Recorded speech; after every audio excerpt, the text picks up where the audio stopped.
Hello दोस्तों। आज के इस वीडियो में मैं एक्सप्लेन करने वाला हूँ मुंजिया मूवी को।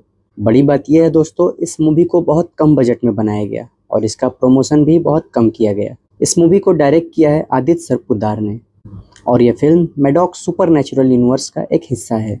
दोस्तों, इससे पहले मैडॉक सुपरनैचुरल यूनिवर्स में 3 मूवी आ चुकी हैं, स्त्री, रूही और भेड़िया। मैं हूँ दानिश और आप देख रहे हैं द फिल्मी फील।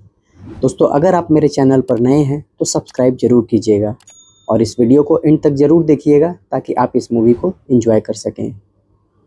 मूवी की शुरुआत होती है 1952 से। यहाँ कोनकान गांव को दिखाया जाता है जहाँ गोटिया नाम का एक लड़का रहता है और उसे एक मुन्नी नाम की लड़की से प्यार हो जाता है और मुन्नी गोटिया से पूरे 7 साल बड़ी होती है और गोटिया मुन्नी को पाने के लिए उसके होने वाले पति के खाने में चूहे का जहर डाल के मारने की कोशिश करता है, लेकिन वो बच जाता है।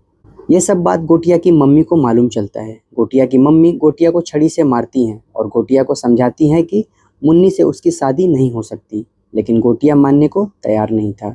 फिर गोटिया की मम्मी उसका मुंडन करा देती हैं।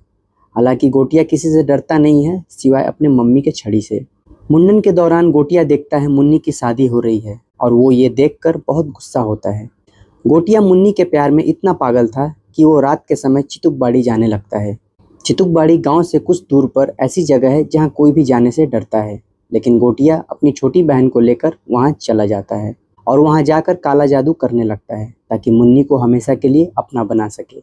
और तो और इस काले जादू को पूरा करने के लिए एक बलि भी देनी होती है और गोटिया अपनी बहन को ही बलि देने की सोच लेता है और उस पर चाकू से हमला कर देता है।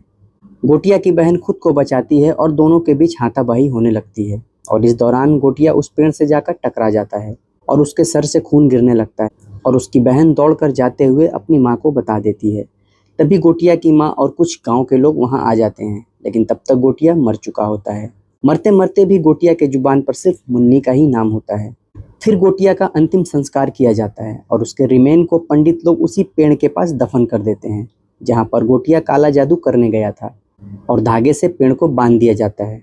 ऐसा इसलिए किया जाता है ताकि गोटिया का आत्मा उस पेड़ में कैद हो जाए। वहाँ मौजूद पंडित का कहना था ऐसा विधि इसलिए किया जाता है क्योंकि अगर कोई ब्राह्मण बालक अपने मुंडन के 10 दिन के अंदर अगर वो मर जाता है तो वो ब्रह्मा राक्षस बन जाता है, जिसे मुंजिया भी कहते हैं। फिर विधि समाप्त हो जाती है और गोटिया की आत्मा हमेशा के लिए उस पेड़ में कैद कर दी जाती है ताकि वो किसी को परेशान ना कर सके। फिर बहुत साल बीत जाता है और पुणे शहर को दिखाया जाता है जहाँ एक बिट्टू नाम का लड़का होता है जो बहुत सीधा साधा और डरपोक रहता है। बिट्टू के फैमिली में उसकी माँ और उसकी दादी भी होती है। उसकी दादी बिट्टू से बहुत प्यार करती है। पम्मी बिट्टू की मम्मी का नाम है।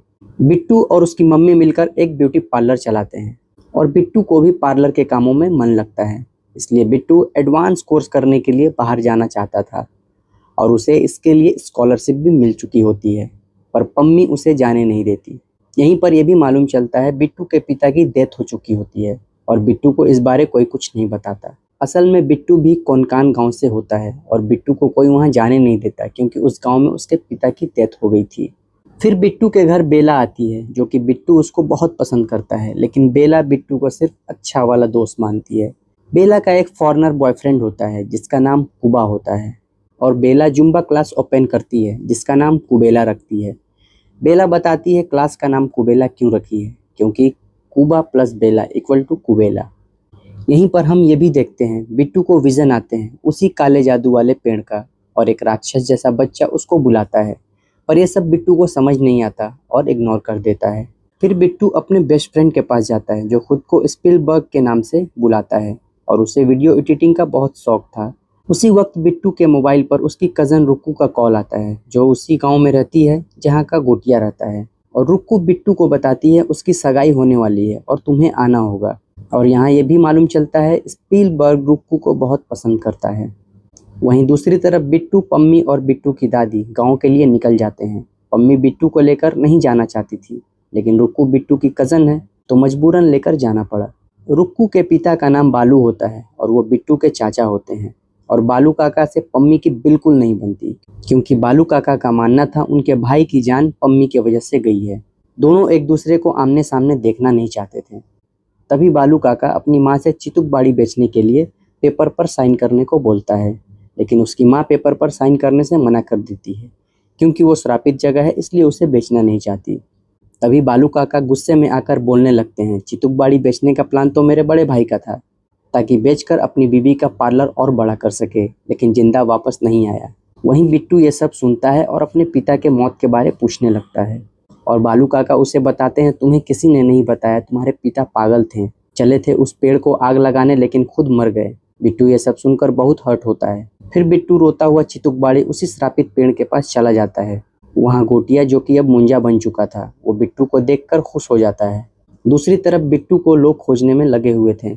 बालू काका के पास फोन आता है और पता लगता है बिट्टू चितुक बाड़ी चला गया है। ये सुनकर दादी बालू काका को बोलती है, जाकर बिट्टू को वापस ले आओ, लेकिन बालू काका जाने से मना कर देते हैं।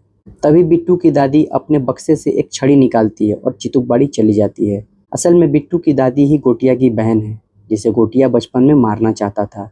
और दादी के पास जो छड़ी है वो गोटिया की माँ का है, जिससे गोटिया बहुत डरता है।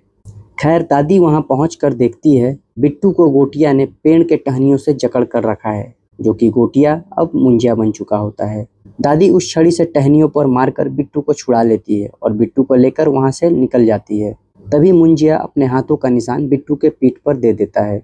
फिर दादी छड़ी से मारकर मुंजिया को भगा देती है और चितुक बाड़ी से निकलकर नदी के किनारे रुक जाते हैं। तभी बिट्टू अपने सामने मुंजिया को देखता है, जो उसके दादी के पास चला जाता है और गर्दन मोड़कर बिट्टू के दादी को जान से मार देता है। और यह सब देखकर बिट्टू बेहोश हो जाता है। फिर बिट्टू की आंख हॉस्पिटल में खुलती है और दादी के बारे में पूछता है तो उसे पता चलता है दादी इस दुनिया में नहीं रही। वहीं पुलिस इन्वेस्टिगेशन से पता चलता है बिट्टू की दादी की मौत नदी में गिर जाने से हुई है, लेकिन बिट्टू अपनी आंखों से देखा होता है कि उसे मुंजिया ने मारा है। फिर बिट्टू के दादी का अंतिम संस्कार किया जाता है। वहीं बालू काका बिट्टू और पम्मी पे ब्लेम लगाते हैं कि उसके भाई और माँ को इन दोनों ने मारा है। और यह सब सुनकर पम्मी गुस्से में हो जाती है और बिट्टू को लेकर उसी वक्त पुणे के लिए बस से निकल जाती है। वहीं बस में बिट्टू पीछे सीट पर मुंजिया को देखता है। उसे देखकर बिट्टू बुरी तरह से डरने लगता है। मुंजिया बिट्टू को बताता है, मुझे सिर्फ तुम देख सकते हो और कोई नहीं, क्योंकि तुम मेरे ब्लड रिलेटिव हो, और अब से तुम मेरे पेड़ जैसे हो, क्योंकि चितुक बाड़ी से मुझे मुक्ति मिल गई है। और उस वक्त से मुंजिया हर रात बिट्टू के पास आता और सुबह चला जाता। और तो और बिट्टू को मारने पीटने भी लगा था। कभी उठाकर फेंक देता तो कभी अलमारी उसके ऊपर गिराकर उसको चोट पहुंचाता। और फिर बार बार मुंजिया बिट्टू को मुन्नी को ढूंढने को बोलता और बिट्टू बोलता, कौन मुन्नी, मैं नहीं जानता किसी मुन्नी को, और मैं क्यों ढूंढूंगा तुम्हारी मुन्नी को, तुमने मेरी दादी को मारा है। तभी मुंजिया बिट्टू के माँ के तरफ जाता है और वहाँ एक स्ट्रीट लाइट को बिट्टू के मम्मी के ऊपर गिराकर उसे मारने की कोशिश करता है। हालांकि मुंजिया का इरादा मारने का नहीं था, बस बिट्टू को डराने का था। और फिर बोलता है, मुन्नी को ढूंढो अभी। फिर बिट्टू उसकी बात मान लेता है और उसी वक्त मुन्नी को ढूंढने निकल जाता है। और मुंजिया भी हर वक्त बिट्टू के कंधे पर बैठा रहता है और बिट्टू डेली रात में मुन्नी को ढूंढने निकल जाता और सुबह सोता।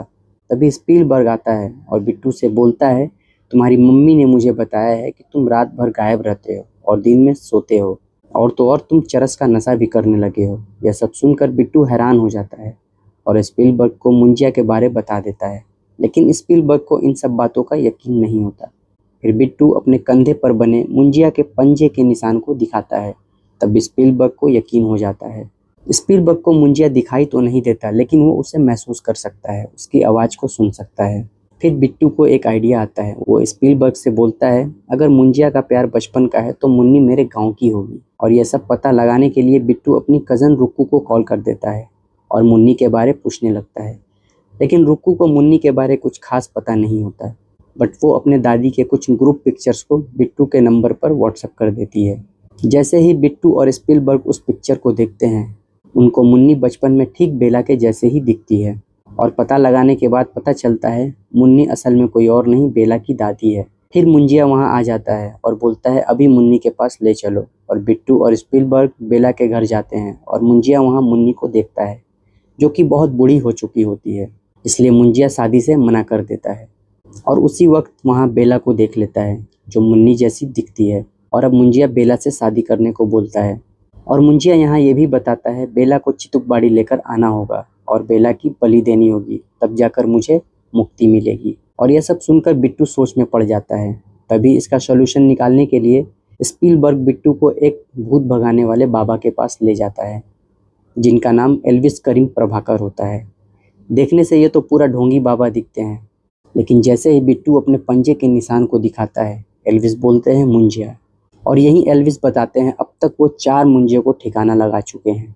फिर एल्विस मुंजिया के पुराने शास्त्रों को निकालते हैं और बताते हैं, अगर किसी ब्राह्मण लड़के का मुंडन के 10 दिन पूरे होने से पहले अगर मौत हो जाए तो वो ब्रह्मा राक्षस बन जाता है, यानी मुंजिया। और मुंजिया सिर्फ अपने खून के रिश्तेदारों को दिखता है और उसका एक ही मकसद होता है, अपने लाइफ की अतिरिक्त इच्छा को पूरी करना, और वो ज़्यादातर शादी करने की इच्छा होती है। कभी कभी वो अपने रिश्तेदारों को हॉस्टेज भी बनाता है, जैसे यहाँ पर बिट्टू को बनाया है। फिर एल्विस बताते हैं, शास्त्रीय नियम से मुंजिया को शादी करने के लिए फिजिकल फॉर्म लेना जरूरी है, इसलिए इसको बकरी के अंदर जाना पड़ता है। और बकरी में जाने के लिए मुंजिया के रिश्तेदार के खून से बकरी के सर पर एक निशान बनाना होगा, जिससे मुंजिया बकरी के अंदर चला जाएगा और उस लड़की से शादी होने के बाद दोनों की बलि देनी होगी, ताकि मुंजिया उस लड़की के आत्मा को लेकर हमेशा के लिए चला जाए। फिर एल्विस बोलते हैं, मुंजिया एक बात कभी नहीं बताएगा, अगर शादी से पहले जब मुंजिया बकरी के अंदर होगा तब उसी वक्त बकरी को मार दो तो मुंजिया हमेशा के लिए ख़त्म हो जाएगा। फिर स्पीलबर्ग और बिट्टू बेला के पास जाते हैं और उसे जुम्बा क्लास के शूटिंग के लिए अपने गांव जाने को मना लेते हैं। और बिट्टू, स्पीलबर्ग, पम्मी, एल्विस, बेला और बेला की टीम बिट्टू के गांव के लिए बस से निकल जाते हैं। गांव पहुंचने के बाद शाम के वक्त बेला और बिट्टू नदी के किनारे बैठकर बात कर रहे होते हैं। तभी वहां बेला का बॉयफ्रेंड कुबा आता है और बेला को किस करने की कोशिश करता है। फिर मुंजिया वहां आता है और ये देखकर उसे गुस्सा आता है और गुस्से में मुंजिया कुबा को घसीटता हुआ जंगल में ले जाता है और उसका दोनों अंडमान फोड़ देता है। फिर मुंजिया बिट्टू को डराता है और बोलता है बेला से अभी शादी करनी है। उसी बीच वहां रुक्कू आ जाती है और वो भी मुंजिया को देख लेती है और चिल्लाने लगती है। दोस्तों, रुक्कू मुंजिया को इसलिए देख पाती है क्योंकि रुक्कू मुंजिया की खून की रिश्तेदार होती है। फिर बिट्टू रुक्कू को सब बता देता है और बोलता है इसका एक ही जिद है बेला से शादी करने की, और रुक्कू को भी अपने प्लान में शामिल कर लेता है। बिट्टू को हिम्मत नहीं हो रही थी बेला को सच बताने की और शादी वाले बात बताने की। फिर बिट्टू और स्पीलबर्ग नारियल पानी के बदले बेला को दारू पिला देते हैं, जिससे बेला पूरी नशे में आ जाती है और बेला और बकरे को लेकर चितुकबाड़ी चले जाते हैं। फिर बेला नशे के हाल में शादी का नाम सुनते ही नाचने के मूड में आ जाती है। फिर बिट्टू उसे मजाक में बदल कर बोलता है ये शादी तुम्हारी और बकरे की है, और बेला को रेडी करा देता है। फिर मुंजिया बिट्टू को खून से बकरे के सर पर निशान बनाने को बोलता है और मंत्र भी पढ़ने को बोलता है, जिससे मुंजिया बकरे के अंदर चला जाएगा। जैसे ही मुंजिया बकरी के अंदर जाता है, रुक्कू मंत्र पढ़ने लगती है और बिट्टू उसे चाकू से मारने की कोशिश करता है। तभी बेला नशे के हाल में बकरे को मारने से रोक देती है, उसे अपने गोद में उठा लेती है। उसी बीच बकरे के सर वाला निशान बेला के सर पर भी चिपक जाता है और मुंजिया बेला के अंदर चला जाता है और बेला बकरी में चली जाती है। तभी बेला, जो कि मुंजिया बन चुका था, वो बिट्टू को बोलता है तुम सब ने धोखा दिया है, और मारने लगता है। बिट्टू, रुक्कू और स्पीलबर्ग डर के मारे बकरी को लेकर वहां से भाग जाते हैं, जो कि बकरी बेला बन चुकी होती है। फिर रास्ते में बालू काका और उसके दोस्त अपने बकरी को ढूंढते हुए आते हैं और बकरी को देख वो बकरी को छीन लेते हैं। बिट्टू और रुक्कू बहुत रिक्वेस्ट करते हैं बालू काका से, लेकिन वो नहीं सुनते और बकरी को लेकर चले जाते हैं। फिर भागते हुए तीनों पम्मी के पास जाते हैं और पम्मी को बोलते हैं बालू काका हमारी बकरी ले लिए और बिट्टू को मारा भी है उन्होंने और बुरा भला भी कहा है। तभी पम्मी गुस्से में बालू काका के पास जाती है और बालू काका बोलते हैं बकरी को काट कर खा गया मैं। तभी बेला रूपी मुंजिया चितुकबाड़ी से गांव आ जाता है और बिट्टू और उसकी माँ सबको डराने लगता है। फिर वहीं एल्विस आते हैं और मुंजिया को नमक के घेरे में कैद कर देते हैं ताकि बेला का अदला बदली कर सकें। लेकिन मुंजिया रुक्कू को बेवकूफ़ बनाकर उस घेरे से निकल जाता है और सीधा बिट्टू, पम्मी, बालू और एल्विस के पास जाता है और बिट्टू को मारने लगता है। बालू काका पर निशान बनाने को बोलते हैं क्योंकि सबको लगता है बेला वाली बकरी उनके पेट में है। तभी स्पीलबर्ग को वो बकरी मिल जाती है और लेकर चला आता है, मतलब बालू काका ने दूसरी बकरी खाई थी। और अब बकरी, बालू काका और बेला रूपी मुंजिया तीनों पर निशान होता है और तीनों की आत्मा आपस में इधर उधर होने लगती है। उसी दौरान मुंजिया बालू काका के अंदर आ जाता है और बेला अपने असली रूप में। तभी बालू रूपी मुंजिया एक एक करके सबको मारने लगता है और बिट्टू भागता हुआ नदी के पास जाता है और वहां मुंजिया बिट्टू को उठाकर पटक देता है। फिर दादी की आत्मा वहां आती है और बिट्टू को मोटिवेट करने लगती है। फिर बिट्टू उस छड़ी को लेकर श्रापित पेड़ के पास जाता है। वहां देखता है मुंजिया बेला को मारने की कोशिश कर रहा है। मुंजिया उस छड़ी को बिट्टू के हाथ में देखते ही बेला को छोड़ देता है और दोनों के बीच लड़ाई होने लगती है। उसी बीच बिट्टू बड़े चालाकी से बालू रूपी मुंजिया के पीठ पर और उस पेड़ पर दोनों जगह निशान बना देता है, जिससे मुंजिया फिर से पेड़ में चला जाता है और बालू काका वहां से डरकर भाग जाते हैं। और मुंजिया फिर पेड़ की टहनियों से बिट्टू को जकड़ लेता है और जान से मारने की कोशिश करता है। तभी बेला वहां रखे ऑयल को पेड़ पर फेंक देती है और बिट्टू उस पेड़ में आग लगा देता है और मुंजिया जलने लगता है और सबको लगता है मुंजिया मर गया, पर ऐसा नहीं है। फिर कुछ दिन बाद सारे लोग पुणे वापस आ जाते हैं और फाइनली बिट्टू हिम्मत करके बेला को आई लव यू बोल देता है, लेकिन बेला एक्सेप्ट नहीं करती और वो उसे समझाती है कि हम लोग बस दोस्त हैं। और बेला यहाँ पर यह भी बता रही है वो इंडिया छोड़कर ब्राज़ील जा रही है क्योंकि उसे जुम्बा एडवांस क्लास सीखना है। यहाँ पर दोनों एक दूसरे को गले लगाते हैं और एक दूसरे को अलविदा करते हैं। फिर आगे दिखाया जाता है सारे लोग पहले की तरह अपने अपने कामों में बिजी हो जाते हैं और बालू काका अपने आप को पेड़ समझकर खुद पर ही पानी डलवाते हैं। असल में बालू काका पागल हो चुके थे। यहाँ बिट्टू को फिर से मुंजिया का विजन आता है, मतलब मुंजिया अभी जिंदा है, मरा नहीं है। और बिट्टू अपने पीछे से उसी छड़ी को निकालता है और मुंजिया का सामना करने के लिए अब पूरी तरह से तैयार हो जाता है। मूवी के लास्ट में दिखाया जाता है उस श्रापित पेड़ को कुछ लोग काट रहे होते हैं जिसमें मुंजिया की आत्मा कैद है। दोस्तों, जैसे स्त्री मूवी के लास्ट में स्त्री जिंदा रहती है, वैसे ही इस मूवी में मुंजिया जिंदा रहता है। मतलब आगे चल के दोनों मूवी एक दूसरे से कनेक्ट होंगी। और दोस्तों, मूवी के लास्ट में एक पोस्ट क्रेडिट सीन आता है जिसमें भेड़िया मूवी को दिखाया जाता है, जिसमें वरुण धवन भेड़िया से इंसान बने हुए होते हैं और वो बिना कपड़े के होते हैं। तभी उनका दोस्त जना आता है और उन्हें कपड़े देता है जिसपे मुन्नी ब्रांड का टैग होता है और वहीं मुंजिया बोलता है मुन्नी, और मूवी यहीं पर खत्म हो जाती है। दोस्तों, स्त्री, भेड़िया और मुंजिया मूवी आगे चलकर एक दूसरे से कनेक्ट हो जाएंगी, पर आगे क्या होगा, स्टोरी क्या होगी, इसका कोई अपडेट नहीं आया है। दोस्तों, ये था मुंजिया मूवी की कहानी। मिलते हैं किसी शानदार मूवी स्टोरी में, तब तक के लिए बाय बाय।